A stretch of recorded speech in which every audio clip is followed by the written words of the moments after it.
When I'm playing most of these songs, I don't even know what key I'm in, and it's just because I find the place where it sits naturally with my voice, and I'm moving the capo all around. And so in terms of how I understand chord progressions or how I understand communicating them, um, I just use chord degree, which is sort of,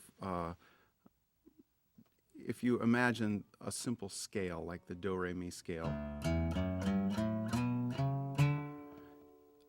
if you are in that key and you know that a chord by definition is really just taking every other note of a scale, then it would be this first chord, the chord that's built on the first note of the scale, taking every other note, would be the one chord. And if you're playing through a song and it has a chord progression of like a 1, 4, 5, what that means is you use the chord that is built on the first note of the scale, taking every other note, because that's what a chord is, taking every other note of a scale. And then you move to a chord that's built on the fourth note of the scale. So first you'd count up and find the fourth note of the scale.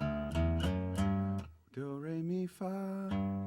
And then starting there, you'd take every other note of the scale. So that note, these three notes, this triad, would be a chord built on the fourth note of the scale, and that they called a four chord. Okay, so imagine wherever you start. If you start with the second note, you could call it a two chord. So you'd start here and take every other note of the scale. I'm doing it on a real sort of linear one-string method, so you can see it just like on a piano, very linear.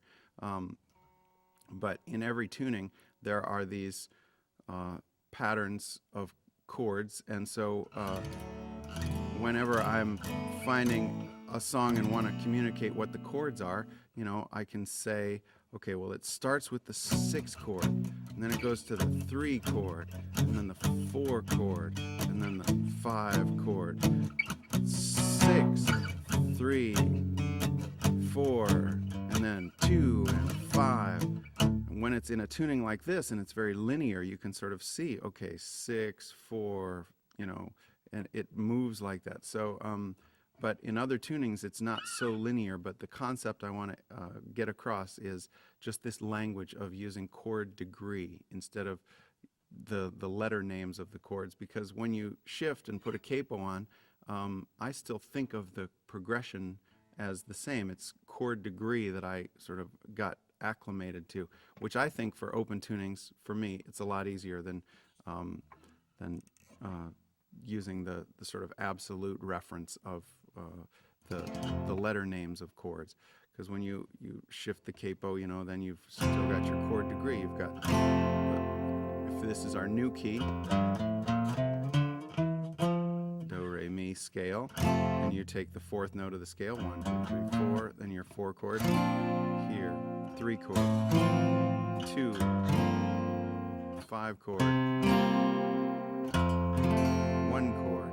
So when I describe in all these songs what chord is what, if you are unfamiliar with chord degree, you can always find it. You just know what key you're in. You count up on the strings, the do, re, mi scale. You find the whatever degree that the chord is, you know, like if it's a 6 chord, you count up to the 6th note, and then build a chord starting there. And what does that mean, build a chord starting there? It means take every other note of the scale that you're in, starting on that note. That's a 6 chord. Is all you need to know. Thank you.